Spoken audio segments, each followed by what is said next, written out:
Are we ready to do this? Music playing and all. It's Monday night, folks. For me. Hope you're all good. Having a mini rave here.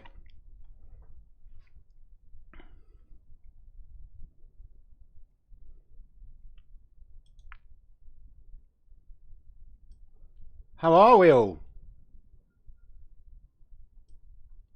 Hope we're good. Right. Music's still playing. Let's take that down. Good. Take the headphones off. We don't need those. I hope you are all good today. Let's just call up the channel. I'm all octopusy today. Got so many things. Yeah, big fish. Big box, little box, big box, big box, little big box. Yeah. I'm there. Hello all. Hello those in the chat. Hello Stadia Rocks. Victor. How are you, Stadia Mania? Always good to see the regulars back in the house. We'll wait a bit. I hope you've all had a good week. It has been a good week, I think, for Stadia. But I'll come to that. But it's been a good week in terms of game releases and stuff. I kind of feel like I've got almost too much choice. Oh, my jacket's still raving. Apologies for that. Let's just switch him off. There we go. So I say, it's just get my show notes here. So we're all good. We're all good. I hope you're all good. Let me know what games you've been playing this week, because there's been plenty of choices. It's been very exciting. Very exciting. Been very busy playing games, which I say we'll talk about in more details. But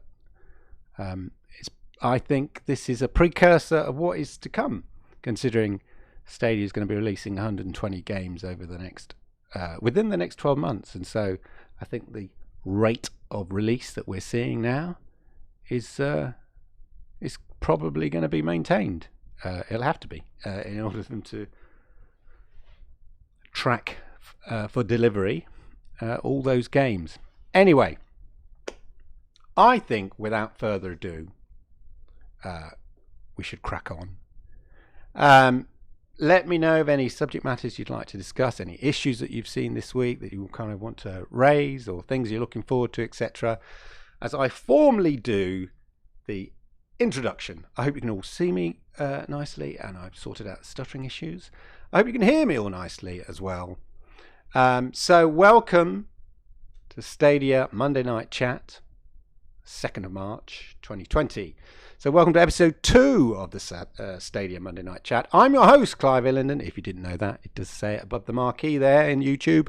And I'm going to be your guide as we cruise down all things Stadia this week and unpick the news, the views and the highlights of the week in Stadia. If you're new to the channel, I'm looking, none of you are new to the channel. If you haven't subscribed, then well, you know what to do. Hit that subscription button. Don't know if it's over there or over there. So you know when I publish my various YouTube videos. I'm here live every Monday night, as many of you already know, 11 p.m. GMT, 6 p.m. EST here on YouTube, and now available as a podcast version for you to listen to at your leisure on your favourite podcast channel.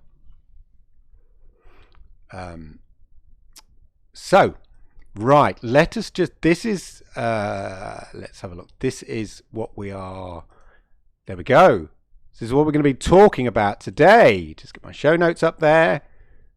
So we're going to be talking about all the new games that have delivered, and the announcement, and are delivering in March, and other announcements. Some developers, a number of developers been talking about Stadia. Tech. We're going to be talking about new tech, talk and speculation. There's been a lot of speculation about what's coming down. And a walk down Reddit lane. Yes, it's a new feature I like to call a walk down Reddit lane. I'll come to that anyway, but what happens is occasionally I'll read something in Reddit and I'll get quite annoyed and I'll type out a long diatribe of how wrong that person is, and then I thought I can't be bothered to get into an argument, so I delete it all and I don't post it because I'm a big chicken. And I thought what I'll do is I will comment here in a more general way, and that way I can vent and get it off my chest. Anyway, those are the main things. So as we head into March, wow, the rush of game announcements. The release dates are coming thick and fast, as I said. I hasten to add, as some people had predicted in previous videos and in Reddit comments. I wonder who that was. All this doom and gloom that was around January and February about there being barren months. Well, January and February are barren months. You have your Christmas holidays, then you come back in January and February and you're hard at work planning what you're going to be releasing from about March, April for the next financial year, effectively. Get some stuff out for the end of the financial year in March, and then really it's from March, April onwards when all the actual big announcements and things start delivering and rolling out. And we're seeing that come to fruition right now with all these games. So and as I said earlier, I think we're going to see this is a pattern going forward. So as I say, and I've even noticed, or I had noticed up to about this morning, a slight drop in those Stadia's a dumpster fire type videos that you see with their sort of clickbaity links. So I did see one today from Yong Yi, of course, talking about the Business Insider article that seems to be doing the rounds about Stadia not incentivizing indie developers, which doesn't seem to be backed up by the facts. Facts being that already we've seen some indie developers doing timed exclusives for Stadia. So, maybe not those developers. Anyway, as I say, we're going to talk about the new games, developers, tech, walk down Reddit Lane, and we'll have a Q&A at the end as well. So, new games this week, Spitlings. Who's got Spitlings? Everybody in the class, put your hands up. Who's got Spitlings this week? I certainly did. And, oh my God, that game is going to waste your life away. It is hard. As you go through. I'm on about level 6.2. I'm doing the story mode. I've got no friends to play with. I'm doing the story mode on it, and on that I foolishly, when I started playing it, I didn't quite get the idea of it. It seems a bit counterintuitive to me when you go to the left of the screen instead of the right of the screen, and going down as well from floor 13 down as well. So like I got a bit confused, and so for the first half hour, all right, Resurrector there. For the first half hour, I kept doing the timed versions and thinking, this is really hard. How can I do this first level in 7? I think it's 7 seconds. There's a middle one that you have to do in 7 seconds. And I was thinking, this game's too hard. This game's too hard. And then I saw somebody on YouTube video playing it, and I realized actually you don't have, that's the B-side, that's the difficult B-side version of the level, and you could just carry on walking and go down a level and it's a lot easier, etc, etc. So that's I'm being a bit of an idiot there, but I've been enjoying Spitlins. Have any of you been enjoying Spitlins? Let me know in the chat if you have. I think it's a pretty crazy game. Great game, just pick up and play, kill a few minutes, you get sucked in. They say the definition of insanity is doing the same thing and expecting the same result. Well, that is like basically playing a Spitlins level for me. Insanity. Other announcements as well. I'll come to some of the pro games, but the other announcements: Lost Worlds Beyond the Page, a timed exclusive. So that's from Modus Games. That looks nice. I like those sort of style games.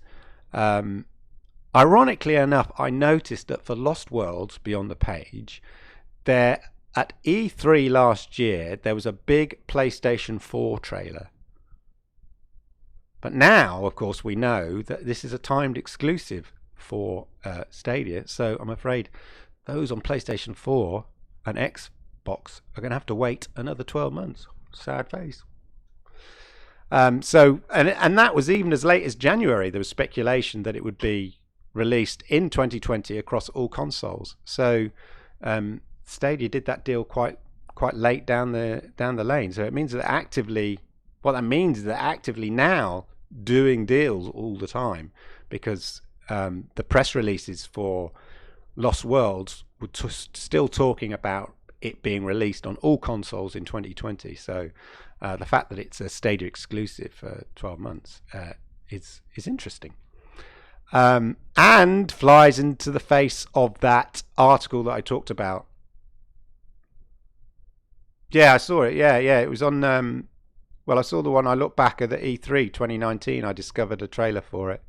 So yeah, I think it's been nipped from beneath their nose, as it were, in terms of exclusivity. Right. So anyway, and in addition to that, Modus are bringing, although not exclusively, or for timed exclusive, Rock of Ages 3, Make and Break, and Chris Tales, which is another RPG game apparently. And those games will be appearing on other platforms. I'll leave articles. I'll leave a link to the article from VentureBeat that talks about these games. Then, of course, we've got Steamworld Dig 2. Oh my God, I love that game.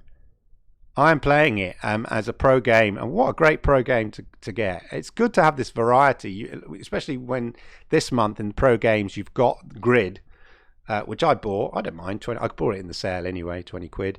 So a big AAA racing game, and then a beautiful platformer, Steamworld Dig. I've never played it before, to be honest. I'd never heard of it before.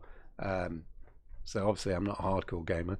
I'd never heard of it before, but it's just a great game a casual game to sort of while away the time.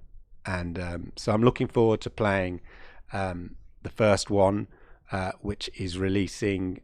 So we've got Steamworld Dig 2 now, obviously, and Steamworld Quest Hand of Gilgamesh, which are, of course, released now. And he scrolls down, and then the other ones. So they were released on the 1st of March, and we've got Steamworld Dig and Steamworld Heist on the 10th of March. Resurrected says, yes, Mafia 3. I've heard those rumours in Dig It. Stadia Mania says, you're lucky enough to have completed Steamworld Dig 2. On Stadia or on the Switch version or previous version that I believe existed. But it's a great game. I've always liked platformers. And this is a really good example of a well-crafted, well-thought-out, structured platformer on the Switch. I thought so. Yeah. How does it compare? That'll be interesting between the two. Anyway, Steamworld Dig and Steamworld Heist on the 10th of March. And tomorrow,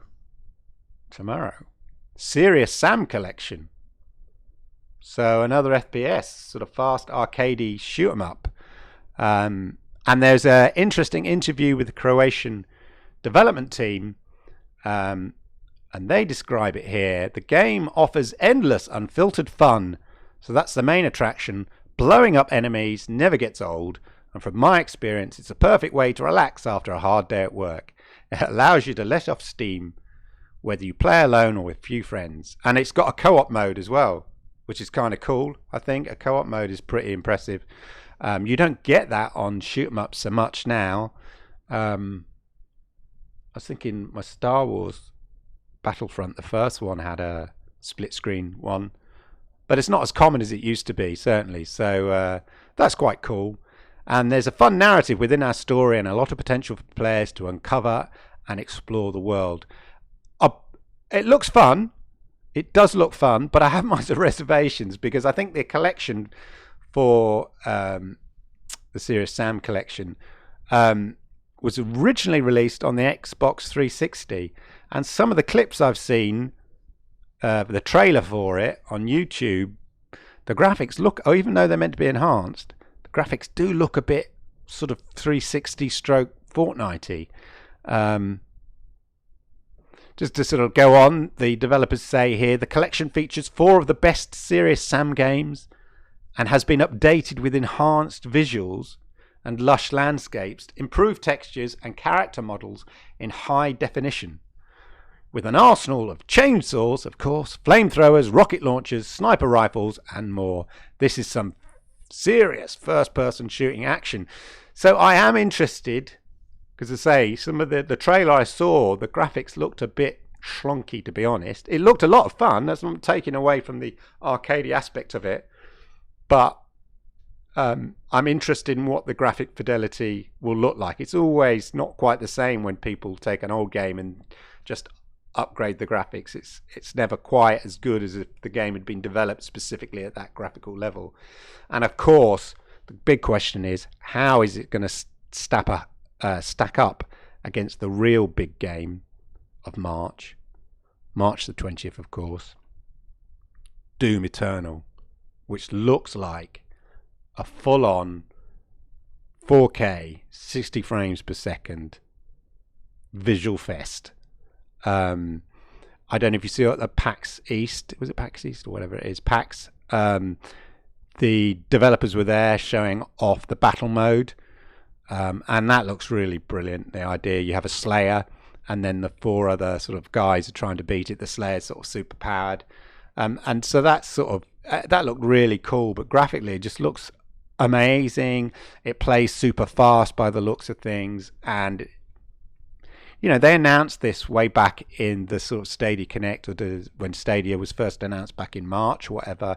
The developers came on, so they've been developing. This is almost like a game that's been probably had one of the longest developments for Stadia that we've seen. So whereas all the other games up to now have been sort of almost straight ports, maybe apart from Guild, this game was always, they've developed it in parallel to with the way the Stadia has been developed, because it was announced 12 months ago. So they've had time to spend time working with the Stadia tech and stuff. So, and as we've mentioned before, I think the idea was that this Doom Eternal would come out in December and be the big marquee game for Stadia at the time. So anyway, I'm glad that they worked on it and they polished it. So that's the cool thing. And Division 2, I read only this evening. They're on streaming tech. Yeah. What is that Orion streaming tech? Is this the developers? I'll explain a bit more about that. I have to look that up. But Division 2 as well, I just noticed on the Ubisoft site, they've said it is planned for release in March. So that's more than a game a week. So we've got the games that release on the 1st of March. We've got Serious Sam Collection releasing tomorrow on the 3rd. We've got those 2 games on the 10th. We've got Doom Eternal on the 20th, and sometime this March. Oh, that's good to know. Bethesda's own in-house streaming tech. Okay. And also sometime this March, Division 2. So we've got a steady supply of games coming this March. Let me know which games in March, what games you've got, which games you've played. Have you enjoyed playing Steam Dig? I am loving it. I haven't started on the other game yet, the other Steam game, but I'm loving that Steam Dig 2. Looking forward to Steam Dig 1. I do love a platformer, and as I said earlier, it is a great example of a platformer. All right, Project Storm, welcome to the Church of Stadia. Hope it's all going well. Hope you're having a good week. Right. Developers. Okay, let's talk about I'll talk about Treasurector mentioned Mafia 3. So yes, on the Reddit somebody pointed out that the sort of certification for Mafia 3 has been applied for with a view to being available and released on Stadia. So could be Mafia 3 coming for those people that like Mafia games. I think I vaguely remember the first one from a long time ago. But as I say, I think we're going to get regular announcements. You've got 6 games, I worked out, 6 games is just coming in within the next month. So, yeah, it's looking good. But what I want to move on to now, we talk about games and put your games that you've been playing this week in the chat. We'll comment on that and games you're looking forward to, particularly this month. Obviously Doom Eternal, but other ones. So let's talk about some of the developers, what they've been talking. I've noticed that they're obviously PAX, and as developers are doing timed exclusives.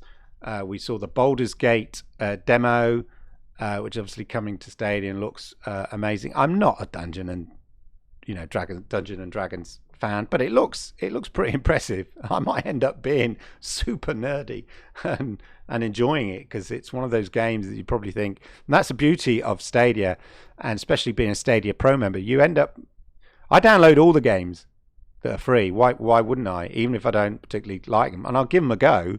And through that, you suddenly discover, and even to a certain degree, the sales, sometimes they're at price point at such a level, you just think, yeah, it's enough to pique my curiosity. So I like that fact that you can try things you might not sort of tried before, and it gives you a good variety. So, right. Okay. So, talking about developers, talking about Stadia. So, I think there's a real parallel between the way people who have Stadia talk and the way developers who are developing games specifically for Stadia talk. So us guys here in the chat, I like to think, we have Stadia. We love Stadia. We think it works well. It's great fun. We've experienced it, and we sort of evangelize it back to other people because, we say, honestly, you've got to try it. It's great. It's marvelous. And then there's developers who are developing games specifically for Stadia, and they're saying the same thing in terms from a developer's point of view. They're saying this tech's brilliant, it's great, it's freeing us up, it's allowing us to do things we never sort of thought we could do, or things that normally would restrict us, and we sort of feel more free to sort of develop ideas. And I'm more likely to sort of listen to gaming developers and industry sort of experts about Stadia who've either tried Stadia or developing for Stadia. I'd rather take their word for how good Stadia is than sort of casual YouTube gamer channels who haven't even tried it. So that's interesting. But the case in point I want to talk about is Baldur's Gate 3 and the various Stadia features.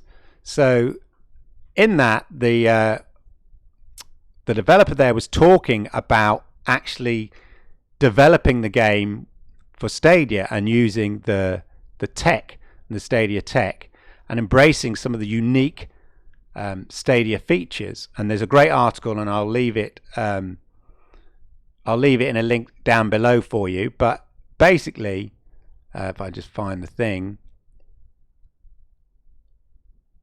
let me just say here. Here it is. So I'm just going to open up my article here, and in it, Larian, the developers of Baldur's Gate 3, or Larian himself, of course, he talks about here. He says, I think Google. So he's the CEO of Larian. He says, I think Google are committed to it, and we're going to see some very cool things come from them, he continues. They just need time. When Microsoft had just launched the Xbox, there wasn't necessarily over roses either. So he's saying it wasn't as rosy as well. It's very complicated to launch a new platform, and I'll come to that as well, something that Jade Redmond said. But one of the things he said about not having to restrict themselves graphically when developing the ideas, because the tech can handle it. So normally they have to sort of be really efficient with making sure that optimizing the graphics and stuff so that it can work and deliver. But with Stadia, they sort of said they don't have to worry about that. So they can just let the artists go off and develop what they want without having to constantly thinking about optimization. He says here, some of the Stadia features that we're supporting are going to be specifically built around involving the community in the decision making. So, using maybe Stadia crowd play, those aspects of it, or letting them affect the dice, for instance. Now, it may sound like some sort of technical wizardry, letting someone watching a live stream hundreds of thousands of miles away change the outcome of your decision, but Stadia has been planning for developers to implement ideas like this since day one. We want to give people the chance to just introduce chaos and go into conflict with each other. So he's talking there about crowd choice. So we've got crowd play, we've got crowd choice. So it's interesting to see, basically, what I'm trying to sort of get the point is that developers who have got their hands on the tech and developing specifically for Stadia are sort of excited about the things that they can do with it that they can't necessarily do on other platforms. And I think that's really kind of exciting. And the Croatian developers of Serious Sam were saying, playing on Stadia is unlike anything that's been experienced before, because you don't need to worry about your computer staying up to date or having a machine that's powerful enough to play. You need your controller, a screen, a good connection. It's simple. That's why I like it. And that's from the developers of Serious Sam. So, as I say, it's good to see developers who have had a chance to work on it, talk about some of the features that are coming. So there was one other title that they mentioned. Oh yeah, Get Packed. So Get Packed, the developers of Get Packed did a interview, and they talked about crowd play in that, whether they were meant to have talked about it, because we think Get Packed is coming out soon. So if crowd play is a function in it, yeah. Division 2 crossplay. I've seen that as well in a screenshot, I think on Reddit. So in Division 2 there is a screenshot of the options, and in it specifically says crossplay for Stadia. So this could be Division 2, if it's released this month, will be the first game in which we potentially have crossplay. So we've got cross save with Destiny 2, thank goodness, but crossplay. So that'll be interesting, and there won't be any of those issues about hanging around. Where is everybody, etc., etc. So I think that's going to be pretty exciting, to be honest. So just talking about Larian Studios again, one of the developers there, he's saying, I guess it's more about the processing power behind the platform than just the processing power for graphical output at 4K 60 hertz per second. And he says, the cool thing about Stadia, so this is Walgrave at Larian Studios, developers of Baldur's Gate 3. The cool thing about Stadia is that for a very long time during development, we did not have to take care of optimization so much. So normally during development, what you do is write big pieces of tech and then you start optimizing them. And obviously, as any good programmer should, you should optimize constantly and blah, blah, blah, blah. That's his quote, not me. But in the reality of development, you sometimes really want to just pump out whatever so the designers want, for instance, and they can just start working. Stadia, having all this processing power behind it, makes you go, yeah, it's all here, let's do it. So I think that's sort of that's it. You can just pump up wherever you want. So in that regard, it was a big advantage. And now we can start focusing on optimization. So basically, it allowed them just to free reign to create the game, not worry about optimization, just put everything in there, get it working, and then do the optimization rather than optimizing as you go. And it just freed them up. That's what he's saying. So I think this is, really exciting for that the developers are so enthusiastic about it. And as I say, I see a parallel with the gamers that have actually got Stadia and tried Stadia. I think you think, wow, there's some sort of magical wizardry going on here. This game is being streamed to me, and it just plays so smoothly. Is pretty impressive.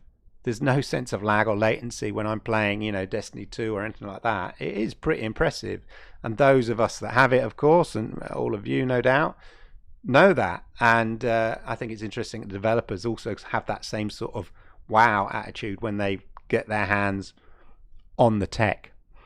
So talking of the tech, new tech talk and speculation, There's been about a lot of speculation about. So obviously we've had a lot of games announced, and that for March, and that's really cool, very exciting, of course. But 9 to 5 Google did another unpacking of the APK of the latest Stadia app, and basically they've unpacked the programming, but that's the APK. They've unpacked the programming behind it and discovered lots of clues in the code about what is to come, or what the app is sort of being readied for already. So that's quite interesting. And let's just have a look here. So one of the things they're speculating about here is Stadia Base plus Pro free trial option. So they found some code with a text string that basically said the programming, the text, the programming code basically said text on a button allows a user to skip code redemption and continue onto the account creation flow. And then another one that says continue with the code. So that suggests that they're going to give people, release Stadia Base and give them, say, a 1 month free trial, maybe even 3 months trial, which I think would be awesome. Because when people come on, they're going to have, well, there must be more than 30 games on there now. They're going to have 30 games, if not more, when Stadia Base is launched, and a free trial. Yeah, Stadia, I mean, the thing about Tomb Raider as well, especially if you progress through the Tomb Raiders, it looks amazing. Tomb Raider looks fabulous on Stadia. I mean, some people complain that it's in, it runs about 30 frames per second, but I think it looks great. I hope you're not. Oh, it looks like it might be getting buffering. I apologize for that. Anyway, back with the tech stuff. What else have we got here in the unpacking of the APK? The suggestion there may be a base player limit. So obviously, if they made it available to free, and then you have like 1 million, 2 million people jumping on all at once. I know Google has a massive infrastructure, but could it handle that? So there may be a certain sense of control, or they may release it in different countries, or a staggered rate. And there's some code in there which I think gives people option to sort of swap around to the nearest server. So if their main server is not available, it goes to another cloud data center and stuff. So that's interesting. They're expecting, I think, a lot of people on board, because there's, say, the code, the text in the APK basically says, sorry, Stadia is full in your area, which suggests that they're going to develop a way of diverting people to different data centers to at any one time to accommodate as many people as they can, because when it goes free, it's going to be big. The other one is they talk about a Pro Pass. So I think that's an adaptation of the Pro subscription. It's just, if you don't have to buy the bundle, you could just buy a Pro Pass. Obviously, give people the option if they've got the base and they want to upgrade. They might not, they might not want to buy all the gear at one time. So there's lots of interesting tech. The other one is YouTube streaming. There was some text in the APK. Yes. This is the only thing I was slightly disappointed about on launch, is that the YouTube streaming that they talked about wasn't available. But it seems, so they talked about that at GDC in 2019. It seems that in the APK, the programming, there's text strings specifically talking about a label for the button that starts live streaming in the game session, one that says start live stream, a title for the menu that contains options for live streaming, live stream options. So all these are text strings within the code, one that says you're live streaming. So the fact that they put that in the latest version of the Stadia app suggests that this is going to be, it's pending. And also family sharing. There's again text in the code relating to family sharing as well. And the other thing, capturing screen captures and downloading video and then being able to sort of share it. That's the other thing as well, which is a pain in the butt at the moment, of course, trying to get access to your pictures and stuff. And I don't know why as I said before in my previous podcast, I don't know why it's not available now. Just simple press a button and share your content. The code is in there now, so that will be pending. I was playing Spitlings and I did a ridiculous level, did it quite fast, and I instantly did it in like less than 30 seconds. I hit the capture button to record the previous 30 seconds, and I just wanted to boom, send that to Instagram or something, because it's colourful, it's bright, and it's a sort of, social media is the sort of thing that will get people to Stadia, and you go, wow, look at this crazy game, I just did this ridiculous level, Anyway, it's coming, apparently. It's in the code. Yeah, that'll be interesting. I wonder with the live streaming whether you can somehow... So, for instance, I stream on Mixer, Xbox. I'm allowed to say that. It's my stream. When I stream Xbox on Mixer, I go through something called Lightstream. So instead of using OBS, I use Lightstream, which is a web-based app. And so the visuals go through that, the camera goes through that, and then it goes to Mixer, and then I have all the overlays and the pictures and everything, and it works really well. It's really cool. If I can, and you can do that on Twitch as well and use this. So you don't need OBS on your computer or a powerful computer or anything to do that. You can basically stream from the baked-in app on Xbox to either Twitch or Mixer, and then using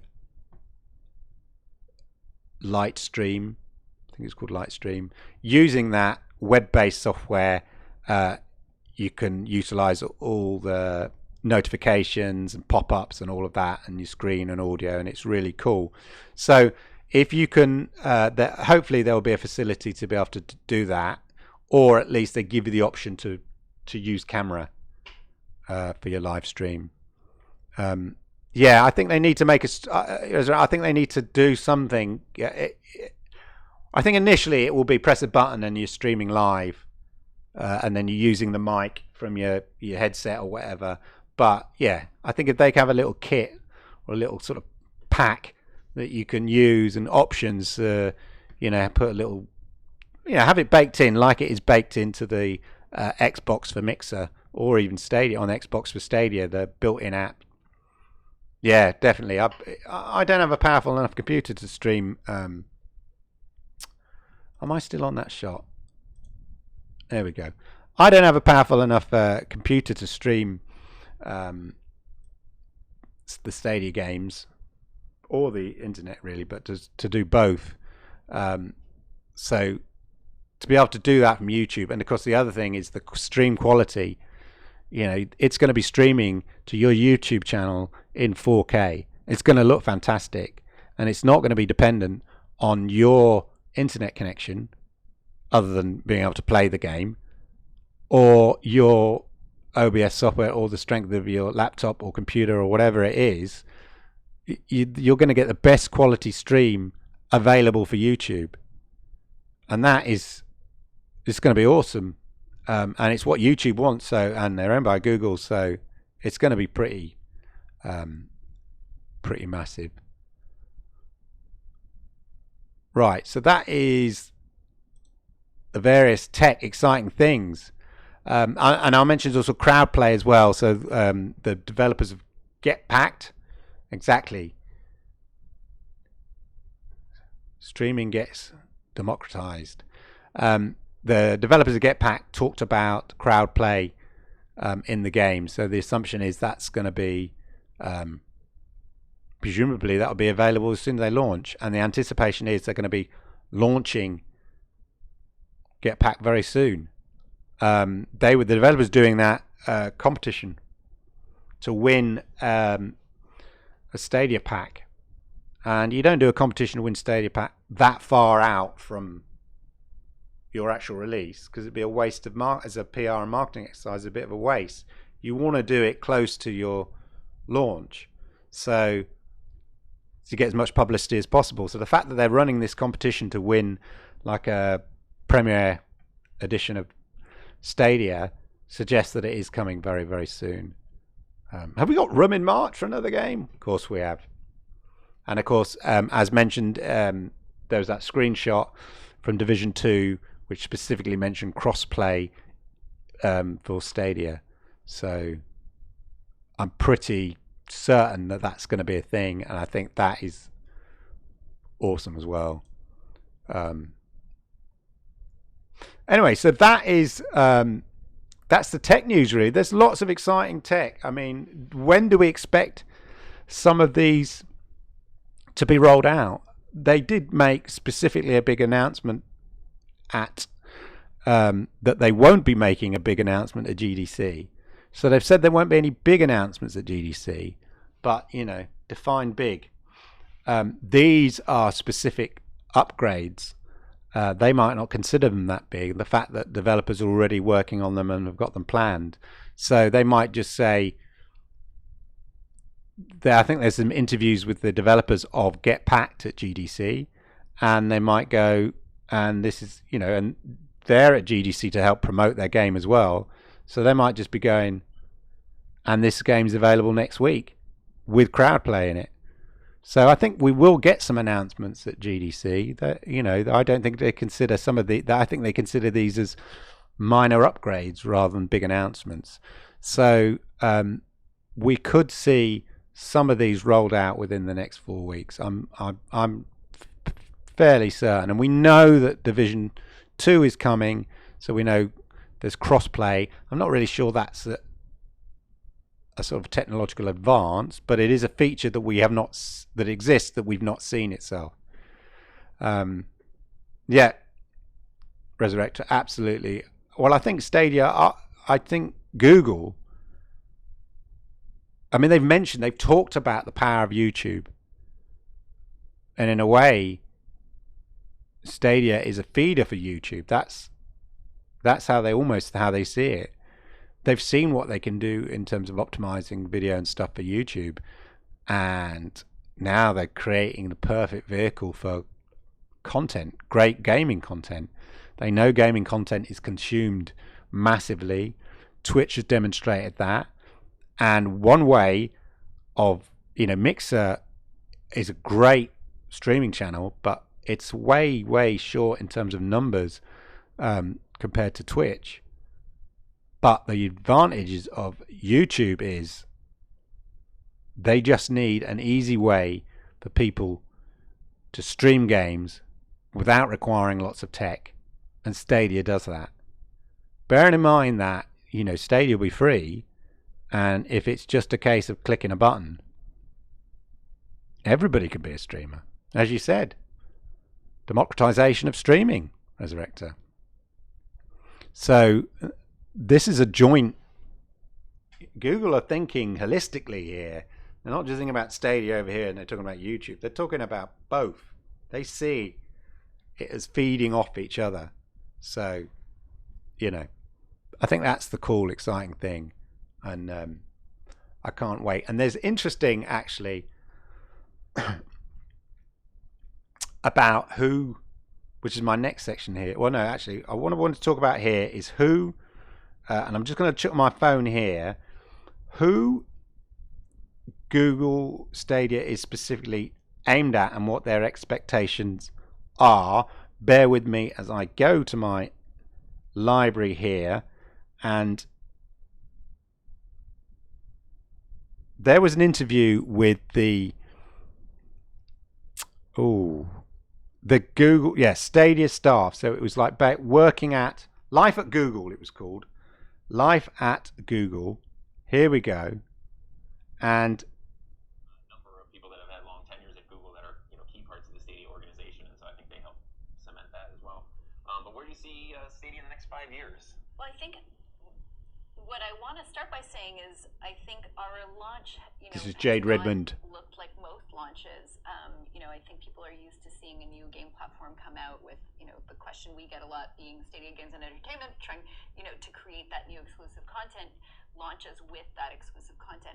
And this is a very different product and a very different roadmap.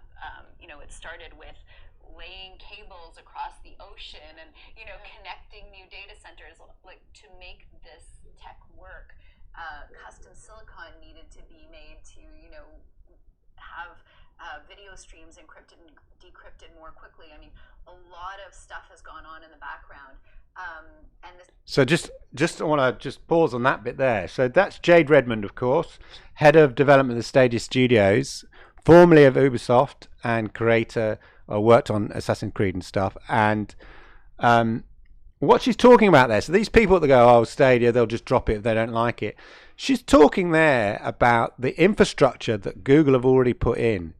So they're not just relying on the tech that they've already got. This is hardcore tech. This is not, they've laid extra cables.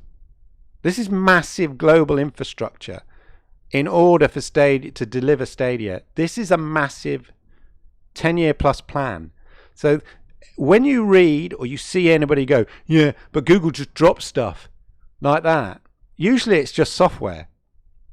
Yeah? Or maybe a product. This is much more. This is about infrastructure.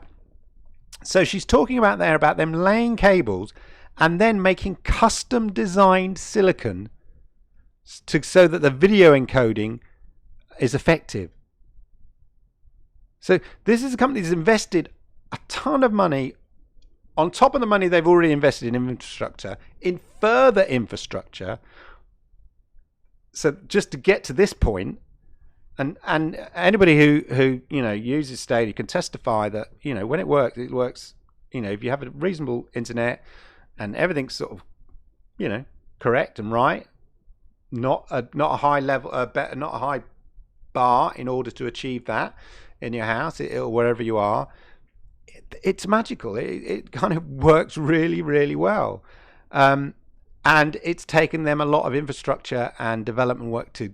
Of actual physical hardware to get to that stage, designing technology specifically to deliver that kind of fidelity. But then, interestingly enough, so she talks about how it's not like a normal console launch, and Google don't operate that way. And I think that's a lot of the problem that people have had. The issues with Google is they expected it to be like, okay, like the original Xbox and where's your Halo, and have all these things ready. And it's just not how Google kind of operate. And if anything, I think that was the initial problem. They didn't manage, they had their own expectations, they just didn't manage the expectations of gamers. But the lovely Jade goes on. This is part of a really long-term plan, where long-term plan, and we're iterating daily. We're still announcing new updates constantly. We just got onto a bunch of new phones, and that's going to continue now that we're a live service, and that's a great place to be. 5 years from now, I believe we will have those, the breath of the wild, if you will, for Stadia, or those big games that really prove out all the promises that we had at GDC and the vision that we talked about last year. So there she's talking about that massive game. It takes 2 to 3 years to develop a game. So it's going to be a couple of years before we'll see games that utilize some of these features that we've seen, or we know that are coming here and there to a greater or lesser degree. But the game she's talking to, the specific Stadia studio developed game, the Breath of the Wild, as she calls it, version that will feature all, really utilize the things that Google Stadia can do that other consoles can't. I think it's much more sophisticated than just having a 500 player battle royale, although that would be kind of awesome. To do stuff, sort of a real-time interactive, weather changing, affecting the game kind of massive game with the crowd play elements, the streaming, all of that. We won't see the sort of the perfect example of that until 2 to 3 years. So yeah, as I say, Google have spent time investing heavily in the infrastructure and the hardware to get to now, and they will continue to develop that, whilst also now building on amazing games. And Jade is has experience of doing great games, and she looks like she's putting a big team. So this ridiculous notion that Google drop things, yeah, they might try a few software things and then drop them, but that's easy. This is different. This is a massive company, sort of strategic 10-year strategic plan combined with YouTube, with massive infrastructure expenses. It ain't going anywhere. And people who think that that somehow you correlate the fact that Google have dropped a few development ideas or apps or whatever, or products, software products, you can correlate that to what they're doing with Stadia, are wrong. Okay, they're wrong. As I put in one of my comments with somebody on my YouTube video, wrong. I haven't got time to go through all the points why they're wrong. Life is too short. They're just wrong. Anyway, there you go. Some exciting stuff. Good to hear from Jade. I'll leave links when I've finished this video to that sort of chat with the key people from the Stadia team, and they're just, what they're really talking about, Google do a series of YouTube videos about what it's like working in various areas of Google, I guess, for people who want to work at Google, and this was specifically about the Stadia team. So it wasn't specifically about Stadia. Sorry, I don't know how to help with that, but I'm still learning. You always butt in when I'm talking, Google Home. Anyway, sorry, I'm not sure how to help with that. Quiet. They're talking specifically about working at Stadia, but they do touch on the plans and ideas they've got, and it's quite an interesting article. Anyway, very exciting. Lots of great things are coming. Let me know in the chat what you think. A game on Stadia, that only Stadia could do. What do you think that is? I think somehow it's beyond what we think. I think it's not the obvious. I think there will be that, but I think it'll be done really imaginatively. So I think it's not as obvious as just a 500 player battle royale. But as I said, that would be cool. Right.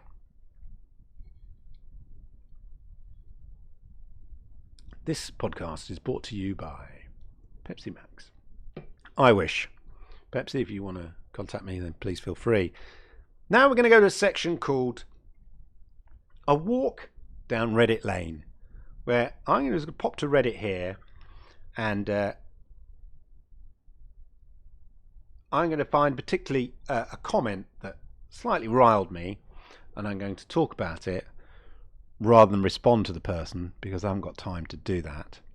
And in particular here, so there was an article. What I don't get about Reddit, well, I do get it, I guess. The bad news stories in Reddit seem to get the most upvotes. And in a Stadia subreddit, I don't get it. I'm not saying we all have to be like sycophantic fans, but why do we tolerate people who just are clearly trolling? You want to sort of say, get out of here. What are you talking about if you're not interested? Anyway, in the subreddit,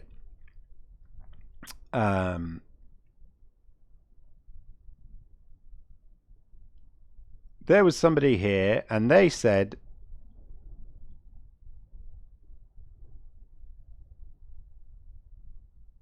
where is it? Oh gosh, can't find it now. I'll just tell you the gist. I'll tell you the gist of what they were saying. But basically they were saying, oh, that's the wrong piece. They were saying that, oh, Google are not in it for the long run. They'll give up. They don't know. So basically the Business Insider, so there was an article in Business Insider saying A couple of developers, indie developers, have said, "Oh, Stadia approached them, they weren't offering any incentives, so why would anybody want to develop them? Plus, they haven't got the player base. Why would developers be interested?" So, Business Insider wrote this whole article about, basically continued this theme of, Stadia's failing because indie developers don't want to work with it. Clearly, that's not the case. We've just seen a massive presentation from about Baldur's Gate 3. We've got indie games, Steam, the Steam Dig games. We've got that Lost World games and 2 other games from them. We know we've got the big AAA games coming day on date with other consoles. So it has no substance. Now, what may have happened, Google want to make sure they've got the best indie titles on there. So they may go to some developers and say, "Well, I'd love your game on it. Would you do it for us?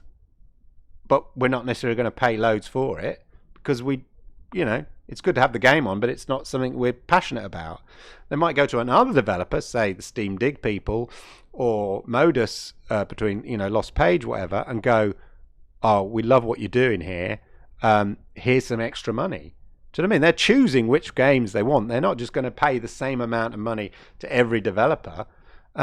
So if you happen to be one of the developers who they weren't, it's like I work in television and in the commissioning, and just because we might not like your idea, we might not get commissioned. We don't go off and go, "Oh, they're rubbish. They never commission anything." Yeah, we don't commission that idea because it's not the idea we want. Commission this idea, we might put a lot of money into that idea because that is the idea we want. And it's the same with you're building a library and catalogue. Yeah, you want a variety of games, but you want to make sure the certain games that you get on your you want to encourage and develop and work with indies and up and coming so that they become the next big indie for you, or will develop games specifically for you, and then have a few other games as well. And you're just going to be paying different amounts. So that's why that article was fundamentally flawed. And it was getting a lot of upmarks in Reddit. And then somebody was on there going, "Yeah, Stadia, they don't understand game development. They don't, nobody's going to want to develop for them. They're only, because they're scared they're going to, drop Stadia, because Google have a history," and this old record, play another record, will you? Google have a history of dropping ideas and products and blah, blah, blah, and said, why would developers want to? And it's just like, it's so fundamentally wrong. Yeah, it's so ill-informed. And I look at I read these the sort of things in Reddit, and as I say, and I start typing away, and just explaining why they're wrong, and then I've done paragraphs of it, and then I just think, no, because obviously these people, nothing I say will assuage that person or persuade that person from their point of view. So it's a waste of time. And I'd rather say it here and provide interesting content and comments. But let me know what you think. I don't want to come across too much as a sort of super Stadia fanboy. I just don't like incorrect or weak argued journalism for the sake of getting, clickbaits. If you ask enough people, "Do you like that thing?" Yeah, I love it. Okay. "Do you like that thing?" Yeah, I love it. "Do you like that thing?" Yeah, I love it. "Do you like that thing?" No. Right. Yeah, everybody hates it. He said, you see, eventually you ask enough people, eventually somebody's going to go, "No, I don't like it." And then you could structure a whole story around that because it's fulfilling the narrative that you want to say. Because a negative story will get you clicks. I'm not interested in that. I'm interested in information, facts. That's what I'm interested in. And so it annoys me slightly that these sort of stories or posts in Reddit rise to the top. Do me a favor, if anybody is moaning on in Reddit, I'm moaning on about people in Reddit or anything like that, I know, I get that, but if anybody is, just hit the down button. Haven't got time. We haven't got time. Yeah, encourage people. I haven't got mind people speculating or going, "Oh, it's a shame they don't have this," but that's fine. But people who just will never be satisfied, click the down vote. That's the only way we can encourage It is Stadia, man. It's all about the clicks. While I'm on this rant, as GeForce Now, which I think is good, they've sort of got the streaming down quite well, and I like the way that they, reduce the quality of the visuals in order to maintain the quality, the sort of the gaming aspect of it, which is a cool idea. It monitors that well, manages that really well. But obviously, GeForce, as is well known, has had major issues with publishers pulling all the games. Activision, Bethesda. There was another one recently, and one developer has a game called Dark Souls, I think it is. Anyway, Dark Souls. Anyway, so there's about 3 or 4 publishers stroke developers who've pulled loads and loads of games off. Now, imagine if that was Stadia. Imagine the outpouring of, "Oh, Stadia's rubbish, I told you." Imagine that. I've not seen it. I've seen people reporting on it, but I've not seen that kind of aggressive anti-GeForce attitude. It's like, oh, that's a shame. And so I was watching a YouTube video today, and I shouldn't have done it. I shouldn't have clicked on it. It's my own fault. From Inside Gaming, talking specifically about GeForce and cloud gaming, and how GeForce and how these publishers have pulled all their games from GeForce, and GeForce are sort of struggling a bit. But you know what they did in the first 5 minutes? They slagged off Stadia. And I just thought, but Stadia's got this flow of games that are coming. It's working.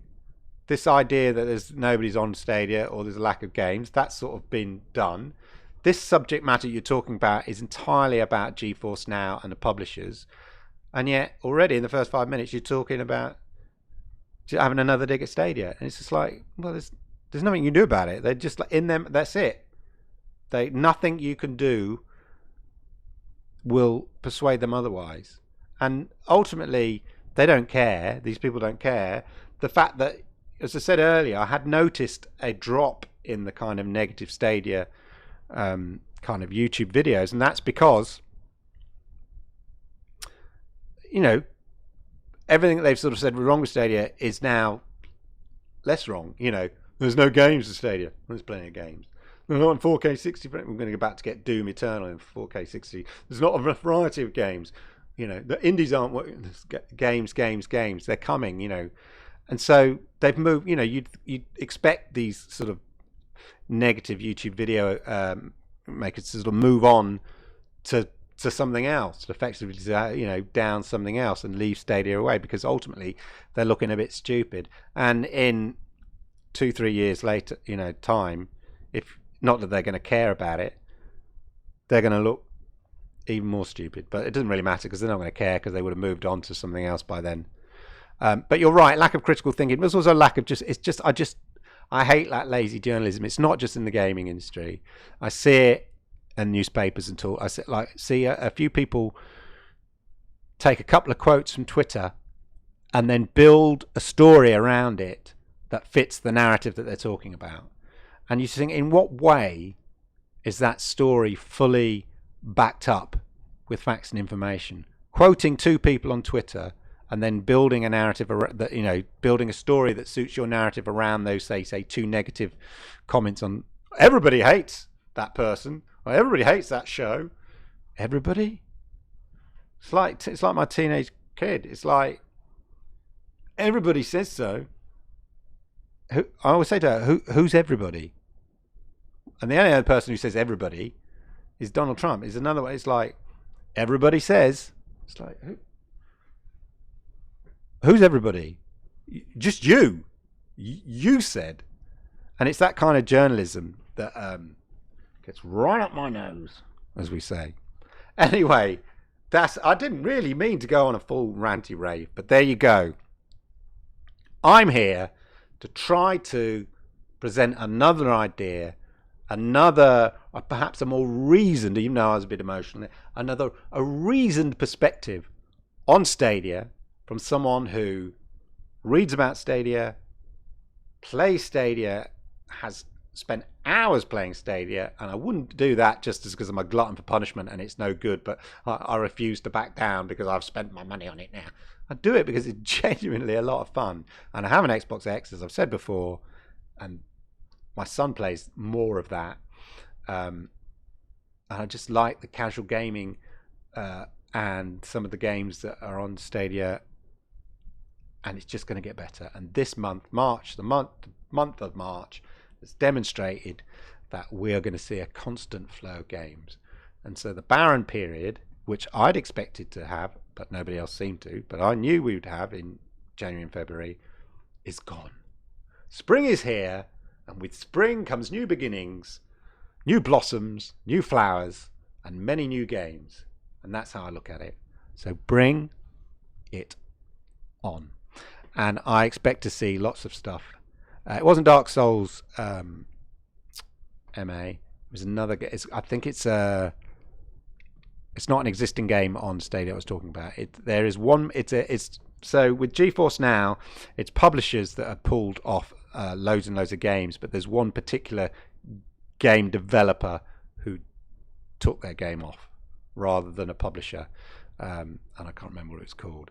But yeah, if that had been Stadia, oh my God, the shizzle show that would go on YouTube about that. But everybody sort of seems slightly, and I guess it's underdogs and big dog, and people support the underdog. GeForce is seen as an underdog, and Stadia is seen as a sort of big, you're buying your way to success kind of thing. And again, that's a bit of a naive approach, journalistically, to take. But there you go. Internet's allowed people to talk crap without recourse. Exactly. Fake news, folks. Fake news. It's all there. Anyway, I hope you've enjoyed my show. That's it really today. I hope you've enjoyed playing Stadia this week. Let me know in the chat the games that you've been playing, particularly this week. It's always good to see. I will be back again next week. We'll have a Q&A. If you've got any questions, we'll spend a few more minutes here talking. I'm going to check my notes, my show notes. I will publish all the various links to the various things I talked about and the links that I've used. Grid, yeah. I've tried Grid. And so I bought it when it was in the sale for 20 quid.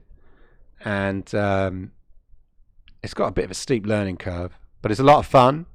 But now it's a pro game. I might dip in again. I've not played for a while. So many other games on Stadia. Fancy that? Who knew? There's so much more to do.